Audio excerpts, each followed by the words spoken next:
Nous en venons maintenant à des faits importants lors de l'interpellation de M. Héroux par la police à Montparnasse il y a environ un an. Avant d'entendre nos témoins, nous allons écouter l'accusé pour connaître sa version des faits. Je laisse monsieur l'avocat général l'interroger. C'est à vous. Voulez-vous nous dire ce qui s'est passé le 12 mars 2015 au kiosque Spectacle de Montparnasse à Paris? J'étais venu chercher des places de théâtre pour Bérénice. C'est une amie à vous? Sûrement pas. Alors c'était pour qui? Pour moi et ma copine Sophie. Mais vous avez dit pour Bérénice. Non, ça c'est le nom de la tragédie de Racine. Dis donc, côté culture, vous êtes un peu limite. En 2 mots, c'est l'histoire d'un mec... Non, pas celui-là, un autre, qui s'appelle Titus. Il rencontre une fille super, Bérénice, et il se demande s'il va se la faire. J'y vais pas, j'y vais pas. Alors la fille, elle hésite, elle aussi. Franchement, il le cherchait, c'était pas très malin. Bref, toute la pièce tourne autour de ça. C'est un suspense insoutenable. Je n'en doute pas, mais nous nous égarons. Revenons à notre sujet. Que s'est-il passé? J'étais dans la file d'attente, une douzaine de personnes à peu près. Encore une et c'était à moi. 2 flics se pointent et observent attentivement un par un tous les hommes de la file. Quand ils arrivent à moi, ils s'arrêtent net, se regardent et l'un des deux me demande mes papiers. Je lui donne ma carte d'identité. Il se regarde de nouveau et celui qui l'avait prise m'interroge sur ce que je fais là. Je lui réponds que je suis venu prendre des places pour Bérénice. Il me demande « C'est une amie à vous ?» Côté culture, c'était exactement votre gabarit.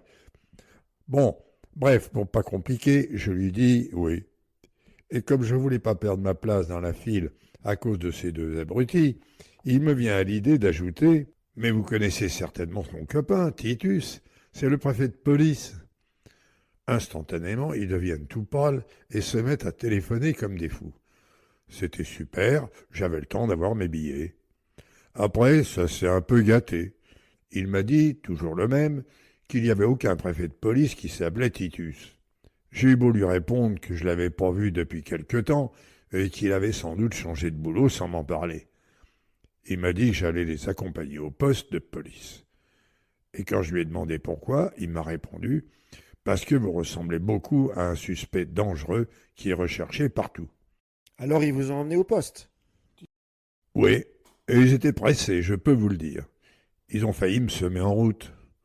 Bon, quand on arrive au poste, ils demandent au planton si le chef est là en précisant que c'est urgent. L'autre leur fait un signe positif en leur indiquant de frapper à la porte du chef. Ils me passent d'abord des menottes et me laissent attaché au radiateur. Mais ils étaient tellement pressés qu'ils ont mal fermé les menottes. J'attends qu'ils reviennent, mais ça dure une plombe. Et comme le planton s'est absenté, j'enlève mes menottes et je sors pour aller fumer une cigarette sur le trottoir. Pour calmer mon angoisse, pour ainsi dire. Je fais tranquillement les 100 pas sur le trottoir tout en fumant. Tout d'un coup, je vois mes 2 flics qui font irruption hors du poste, se précipitent dans une voiture, mettent en marche leur sirène et partent à fond sans me voir, en s'éloignant de moi. J'ai beau leur faire des grands signes, rien n'y fait. J'étais un peu embêté. Je retourne au poste immédiatement, je me trouve face à un flic, à un autre, et je lui dis « Excusez-moi, monsieur l'agent, mais pourriez-vous me remettre mes menottes que j'ai oubliées chez vous ?» Vraiment, vous avez dit ça. Vraiment, je te jure, je voulais absolument rentrer dans l'ordre. Je vous serais reconnaissant de ne pas me tutoyer. Ok, tout ça c'est bien terminé, on m'a remis mes menottes, j'ai rien eu à payer, et on m'a emmené dans le bureau du chef flic. Oui, enfin, il s'agissait tout de même d'un commissaire. C'est ça, commissaire Dubillard. J'ai vu son nom sur la porte. C'était clair que j'étais pas sorti du pétrin avec toutes ces histoires. Enfin, je m'arme de patience, bien décidé à ne pas lui faire de la peine à celui-là. Il me demande « Où travaillez-vous au mois de mars, il y a un an ?» Je lui réponds « Chez Barnabé ». Il va sur son ordinateur et le brutalise pendant 5 longues minutes. Puis il me dit qu'il trouve aucun Barnabé dans les fichiers. À tous les coups, c'est un pseudo. Donnez-moi son vrai nom.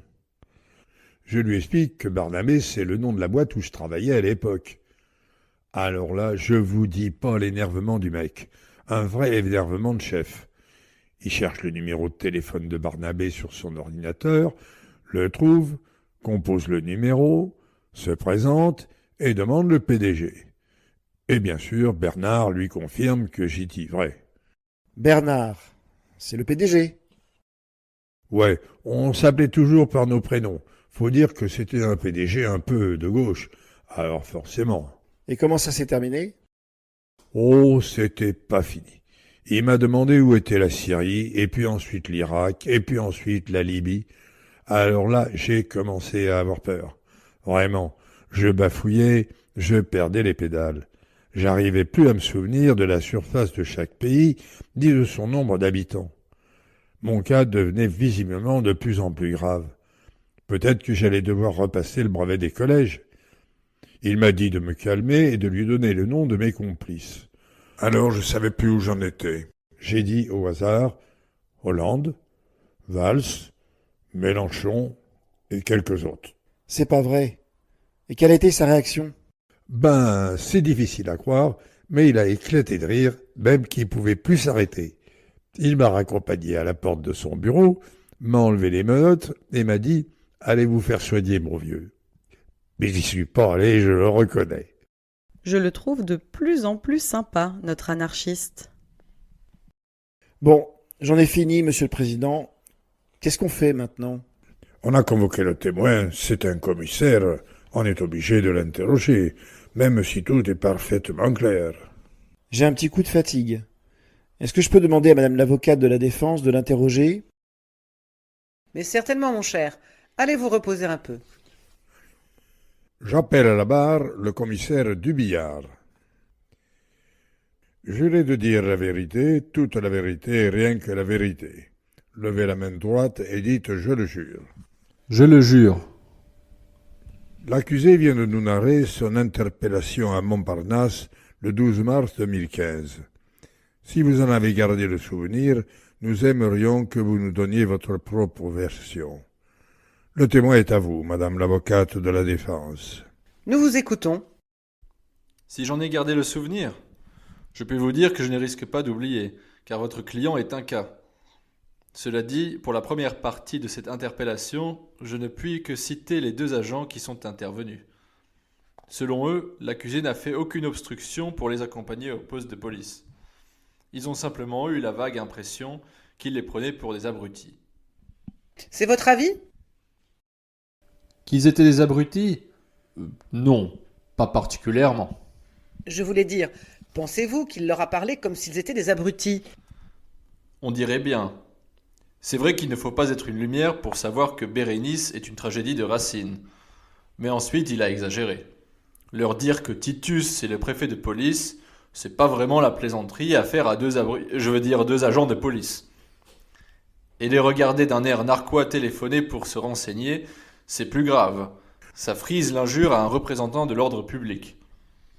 Toutefois, les intéressés n'ont pas réagi. Ils ont gardé tout leur sang-froid pour lui intimer calmement de les suivre au poste de police.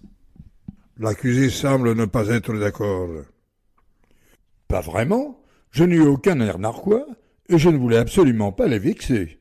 C'était simplement une ruse pour gagner du temps et avoir mes 2 billets. Continuez, monsieur le commissaire. Quand ils m'ont raconté comment ça s'était passé avec l'accusé au kiosque de Montparnasse, j'ai eu vite l'impression que celui qu'ils avaient interpellé n'avait guère de chance d'être celui qui était recherché, un individu réellement dangereux. Nous avons pris un moment pour consulter divers fichiers, sans succès, puis je leur ai dit de me l'amener. Quand on m'a annoncé qu'il s'était enfui, je me suis demandé si je ne m'étais pas trompé sur lui. Mais moins d'1 minute après, il était revenu de lui-même.